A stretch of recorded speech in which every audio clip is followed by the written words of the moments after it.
Ji Mazhar, thank you once again for joining me today. एक और round up हमें करना पड़ेगा because so much is happening around the world, different formats में। पहले तो काउंटी के बारे में बात करते हैं and you know we talked so much already about Shan Masood's form. इस वक्त वो लीडिंग रन गेटर हैं, if I am not wrong. How brilliant is he currently, you know, just as a batsman to watch him. कितने excited हैं आप for what's ahead of him at this moment? देखिए, back to back उनकी double centuries हैं और 700 ज्यादा run हो गए हैं। और हमें हैरानगी नहीं होगी कि अगर वो पाकिस्तान टीम को ज्वाइन करने से पहले पहले जो है 1000 रन कर लें, क्योंकि शान मसूद पाकिस्तान की टेस्ट टीम का तो हिस्सा है। प्लेइंग 11 में उनकी जगह नहीं बन रही, लेकिन ये है कि अब जिस तरीके से उन्होंने रन कर दिए हैं, अगर कहीं पे भी उनको अपॉर्चुनिटी मिली पाकिस्तान में, तो वो नंबर 3 पे भी खेल सकते हैं, मिडिल ऑर्डर में भी खेल सकते हैं।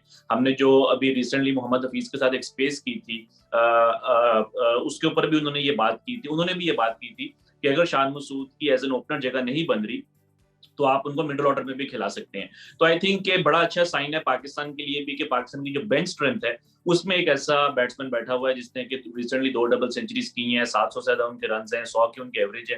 तो आई थिंक के शान मसूद के लिए भी और पाकिस्तान के लिए भी ये काफी, आप कह लें कि एक अच्छा साइन है।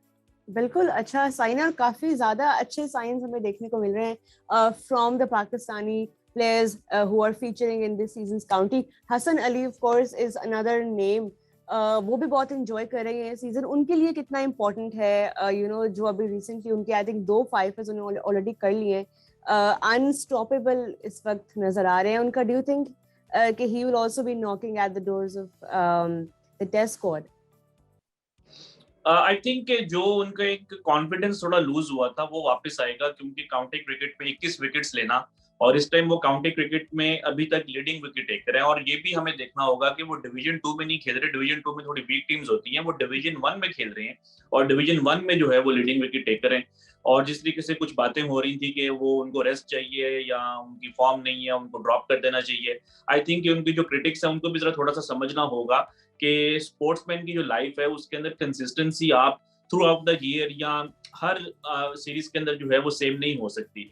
तो हसन अली की जो रेड बॉल फॉर्म है वो तो पिछले 1 साल से अच्छी थी, व्हाइट बॉल में ठीक है। अभी भी आप कह सकते हैं कि शायद अभी हमारे पास कोई जस्टिफिकेशन नहीं है कि हम ये कह सकें कि वो व्हाइट बॉल में भी इसी तरह परफॉर्म करेंगे। लेकिन रेड बॉल में उनकी सिर्फ एक सीरीज खराब गई थी, ऑस्ट्रेलिया वाली, और उसमें भी हमें पता है कि काफी फ्लैट जो है कंडीशंस थी पाकिस्तान में, और बॉलर्स के लिए कोई ज्यादा हेल्प नहीं थी। तो अब जैसे ही हसन अली को कंडीशंस मिली हैं अच्छी उनके मतलब की, तो वहां पे उन्होंने परफॉर्म किया। आई थिंक हसन अली का भी जो है वो कॉन्फिडेंस काफी हद तक वापस आएगा। और मेरा ख्याल है कि अब आप ये कह सकते हैं कि जो पाकिस्तान और श्रीलंका के जो 2 टेस्ट मैचेस हैं जो कि जुलाई में होंगे श्रीलंका में, उसमें शायद जो है पाकिस्तान की फर्स्ट चॉइस प्लेइंग 11 में हसन अली आ जाए।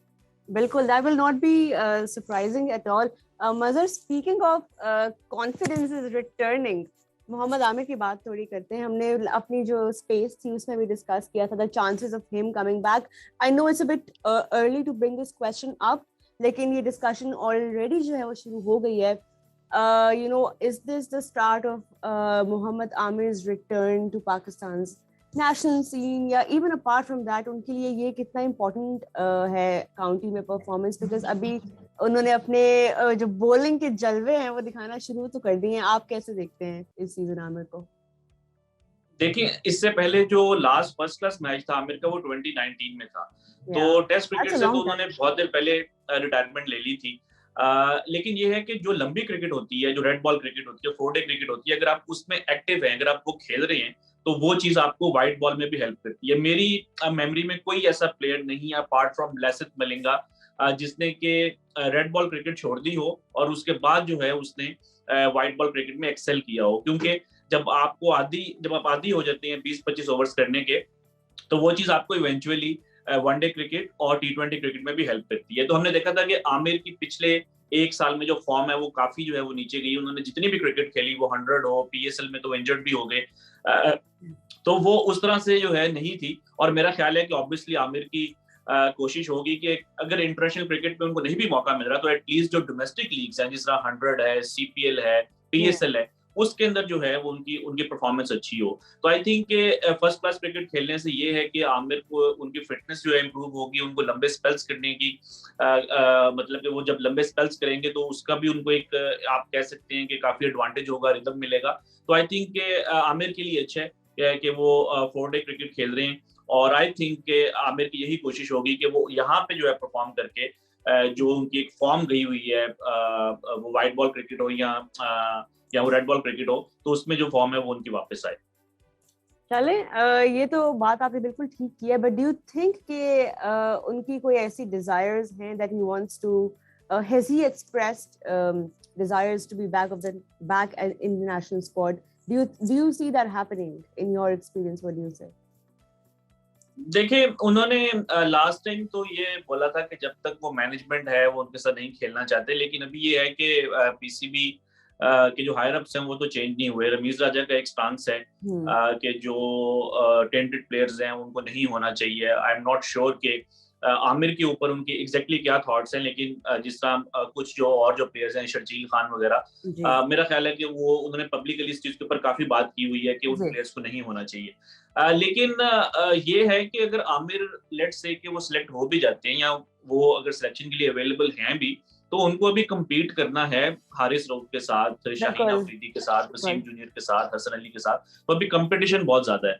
तो आई थिंक अगर वो सिलेक्शन के लिए अवेलेबल होते भी हैं तो उनको जो है एक बड़ा स्ट्रॉन्ग केस बनाना होगा with his performances in domestic cricket कि वो पाकिस्तान की टीम में आ सके। राइट, स्पीकिंग ऑफ कंपटीशन, आपने हारिस रऊफ का नाम लिया है। A bit sad that he's been ruled out of the season due to injury. क्या extent है उनकी injury की? Because he was really looking in form. Pfeiffer भी उन्होंने लिया था. He was appearing to be in his usual rhythm. कितना ये बड़ा setback है for हारिस रऊफ?